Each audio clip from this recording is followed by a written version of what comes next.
All right everyone. So मराठीमध्ये ना वेगवेगळे प्रयोग होत नाही, वेगवेगळ्या गोष्टी बनत नाहीत. आपण सारखी तक्रार करत आलेलो आहोत आपल्या चॅनलवरती आणि ती काही तक्रार आपल्या स्वतःच्या स्वार्थासाठी कधीच केली नाही. ती फार पोटतिडकीने केली, की आपण ॲज अ व्ह्यूअर म्हणून आपल्याला नवीन-नवीन कंटेंट हवाय आणि ते मागणं ॲज अ प्रेक्षक म्हणून मला नाही वाटत, की काही आपण वेगळं जगावेगळं काहीतरी मागतोय. सो त्याचमुळे मराठीत जेव्हाही काहीतरी नवीन प्रयोग होतात, तेव्हा लिटरली अगदी आतून खूप सुंदर वाटतं, खूप छान वाटतं, खूप भारी वाटतं. फार कमाल फिलिंग असते ही आणि त्याच्याचमुळे तुंबाडची मंजुळा हा एक सिनेमा येतोय, जे बघून थोडंसं हायसं वाटतंय, बरं वाटतंय. आता तुंबाडची मंजुळा हा cinema actually Su from So या चित्रपटाचा रिमेक आहे आणि literally frame to frame remake आहे. आपल्याला ते ट्रेलरमध्ये सुद्धा समजतंय, कारण दोन्हींचे ट्रेलर जर का तुम्ही बघितले, तर तुमच्या लक्षात ती गोष्ट येईल. पण 2025 चा कन्नड सिनेमा आहे हा सू फ्रॉम सो. प्रचंड गाजलेला सिनेमा आहे, भयंकर. सिनेफाईल कम्युनिटीमध्ये तर आहाहा! या चित्रपटाला लिटरली असं डोक्यावर घेऊन सगळ्यांनी मागच्या वर्षी मिरवलंय. काही कारणास्तव माझा हा सिनेमा ॲक्चुअली बघणं राहून गेलं होतं मागच्या वर्षी आणि असं होतं बरेचदा, की तुम्हाला लई काहीच्या काही कंटेंट बघायचा असतो दररोज. त्यातल्या त्यात काही-काही सिनेमे राहून जातात. पेंडिंग लिस्टमध्ये या सिनेमाचं नाव होतंच. पण आता कारण मला असं समजलंय, की सू फ्रॉम सोचा हा ऑफिशियल रिमेक आहे, तर मग मी आता हा सिनेमा आधी नाही बघणार. कन्नड सिनेमा आधी नाही बघणार. मी मराठी सिनेमा 5 जूनला बघणार आहे, तुंबाडची मंजुळा. त्याच्यानंतर रिव्ह्यू करण्याच्या आधी मी सू फ्रॉम सो हा सुद्धा बघेल आणि मग माझं एक काय ऑफिशियल रिव्ह्यू असणार आहे, तो मी तुमच्या सगळ्यांसमोर 5 जूनला घेऊन येईल.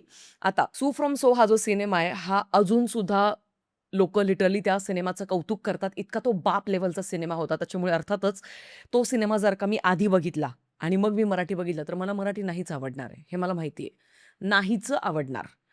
कारण जो ओरिजिनल असतो, तो ओरिजिनलच असतो. त्याच्याचमुळे आता जर का तुंबाडची मंजुळा आहे, या सिनेमाच्या ओव्हरऑल ट्रेलरबद्दल बोलायचं झालं, जे आता माझा फ्रेश पर्स्पेक्टिव्ह आहे. मी आता सो फ्रॉम सोबद्दल आता नाही बोलणार आहे. थेट आपण आता तुंबाडची मंजुळाबद्दल बोलूया. तब्बल 3 मिनिटे 18 सेकंदांचा ट्रेलर आहे आणि बिलीव्ह मी ट्रेलर हा एंगेजिंग होता. म्हणजे सुंदर कट केलेला आहे. पहिलीच फ्रेम लागते जिथे आपल्याला कळतं, की ओके, कथा ही कोकणातली आहे आणि कोकण म्हटल्यानंतर माझ्या आवडीचा विषय आपल्या महाराष्ट्राचा हक्काचा स्वर्ग आहे. त्याच्यामुळे जेव्हा कोकणातली कुठली गोष्ट येते, सिनेमाच्या माध्यमातून असेल किंवा इतर कुठच्या माध्यमातून असेल, मला नक्कीच खूप आनंद होतो. 048 पासून पुढे जे काही बीजीएम लागतात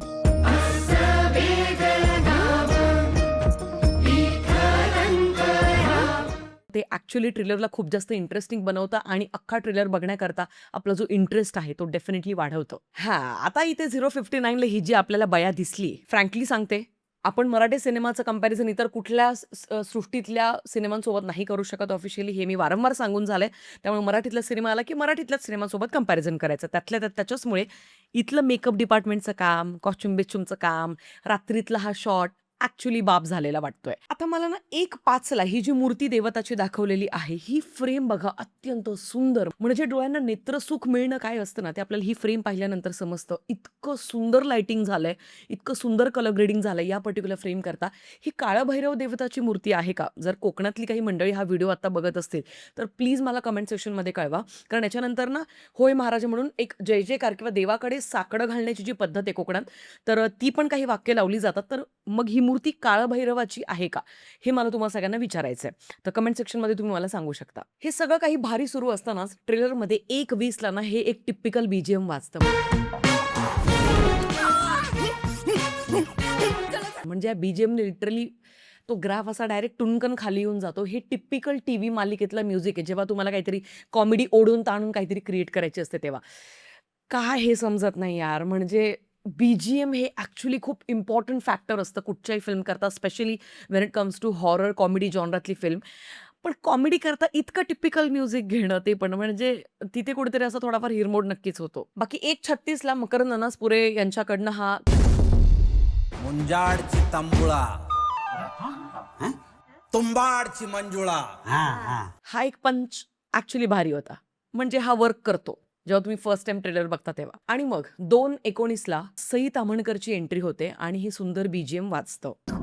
हे देवा मला पावकी रे, हे देवा मला पावकी. अख्ख्या ट्रेलरचा सगळ्यात हायलाइट करणारा पॉइंट हा होता.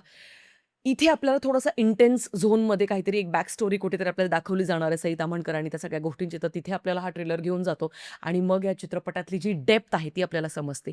ओव्हरऑल खरंच सांगते, हॉरर चित्रपटामध्ये सिनेमॅटोग्राफी, रात्रीची केलेली लाइटिंग, कलर ग्रेडिंग, ज्या पद्धतीने तुम्ही अंधारातलं शूट करता, ह्या सगळ्या गोष्टी फार महत्त्वाच्या असतात.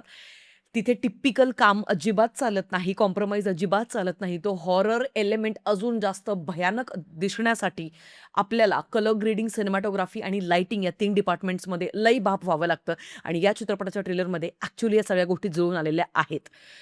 मला ना असं धाकधूक होते आता. हा चित्रपट ॲक्चुअली लई बाप असावा, ही माझी जेन्युइन अपेक्षा आहे. 5 जूनला. हॉरर म्हटल्यानंतर आपल्याला चेव येतो आणि आपला फेव्हरेट जॉनरा आहे भावांनो, बहिणींनो. त्याच्याचमुळे 5 जूनला आपण सगळ्यांनी या सिनेमाला आता जायचंय. कसा होईल हा सिनेमा आणि त्याच्यानंतर मी सू फ्रॉम सो पण बघणार आहे, जसं मी सांगितले ऑलरेडी. तर हे सगळं काही आपल्याला कळेल 5 जूनलाच. बाकी तुम्हाला हा ट्रेलर आवडलाय का? आणि हा एक नवीन प्रयोग आहे, तर त्याबद्दलही तुमचं काय म्हणणं आहे, ते तुम्ही मला कमेंट सेक्शनमध्ये कळवू शकता. बाकी सू फ्रॉम सो हा ॲक्चुअली हिंदीमध्ये अवेलेबल नाहीये. त्याचा डेफिनेटली फायदा या चित्रपटाला, मराठीतल्या चित्रपटाला होणार आहे. कारण वधचा रिमेक ज्यावेळेला देव माणूस बनला ना, तो अत्यंत मला असं वाटतं, की बावळट डिसिजन होता. कारण का वध हा हिंदीमध्येच ऑलरेडी अवेलेबल होता, जो की ऑलरेडी लोकांनी पाहिलेला होता. नीना गुप्ता, संजय मिश्रा सारखे दिग्गज कलाकार त्या चित्रपटामध्ये होते आणि बाप स्क्रीन प्ले होता. सौरभ सचदेवा गाईज. तर त्यावेळेला अर्थात देव माणूस सुद्धा मला चित्रपट आवडला होता, कारण त्यांनी 1 ते 2 आपले स्वतःचे एलिमेंट्स पण त्याच्यामध्ये टाकले होते. वारकरी संप्रदाय आणि तो एक अँगल टाकला होता. पण तरीसुद्धा हिंदीमध्ये अवेलेबल असलेल्या चित्रपटांचे रिमेक्स ज्यावेळेला तुम्ही बनवता, तिथेच तुम्ही पहिल्याच पायरीवर चुकीचे निर्णय घेताय, असं कुठेतरी मला वाटतं बिझनेस पॉइंट ऑफ व्ह्यूने आणि तो निर्णय आपल्याला इथे दिसत नाही. त्याच्यामुळे नक्कीच या मेकर्सचं कौतुक. आता सगळं काही 5 जूनला कळेलच, की कोण, कसं, किती पाण्यात आहे. तुमचं म्हणणं काय? कमेंट सेक्शनमध्ये कळवा. तुम्हाला ट्रेलर कसा वाटला तेही कमेंट सेक्शनमध्ये कळवा. भेटूया पुढच्या व्हिडिओमध्ये. तोपर्यंत काळजी घ्या. Peace out.